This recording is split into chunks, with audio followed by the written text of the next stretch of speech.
मैं हूं अश्विनी कुमार।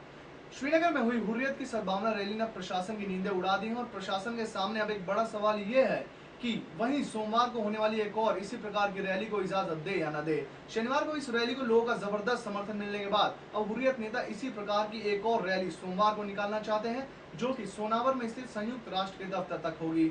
जाहिर अमरनाथ श्राइन बोर्ड की जमीन से उठा यह बवाल अब देशों की राजनीति का एक हिस्सा बन चुका है। कल की रैली में कई जगह भारत विरोधी नारे और प्रदर्शन सामने आए। यही नहीं, ऐसा पहली बार हुआ है जब आम लोग भी पाकिस्तान समर्थक नारे दिखाई दिए। जाहिर है कश्मीर के अलगाववादी नेता इस विवाद की आड़ में अपनी सियासी रोटियां सेकने में कामयाब होते दिख रहे हैं और इसी बात ने भारत सरकार की नींदें उड़ा रखी हैं। अब सरकार के सामने मुसीबत केवल कुछ वर्ग जमीन की नहीं बल्कि भारत के अभिन्न अंग को बचाने की भी है।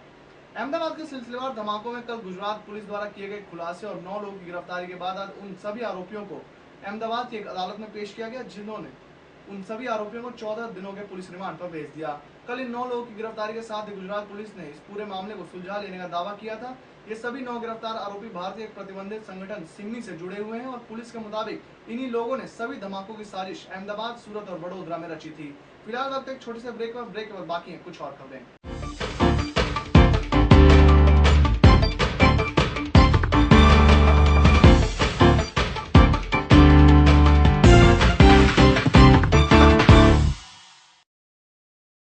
ब्रेक के बाद हिंदी बुलेटिन में आपका फिर से स्वागत है।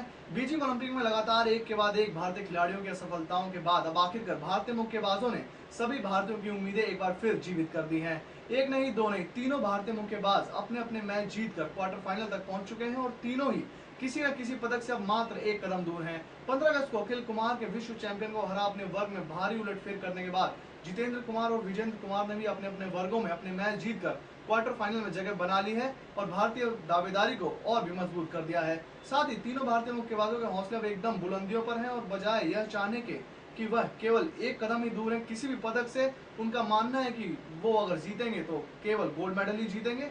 जाहिर है हम सब की भी उनसे यही उम्मीदें हैं कि अभिनव बिंद्रा के अलावा भी कुछ लोग भारत को और गोल्ड मेडल दिलवाएं। तो ये तो थी अभी तक की कुछ खास खबरें, पर बाकी खबरों के लिए आप हमारी वेबसाइट headlinesindia.com पर लॉगिन कर सकते हैं। नमस्कार।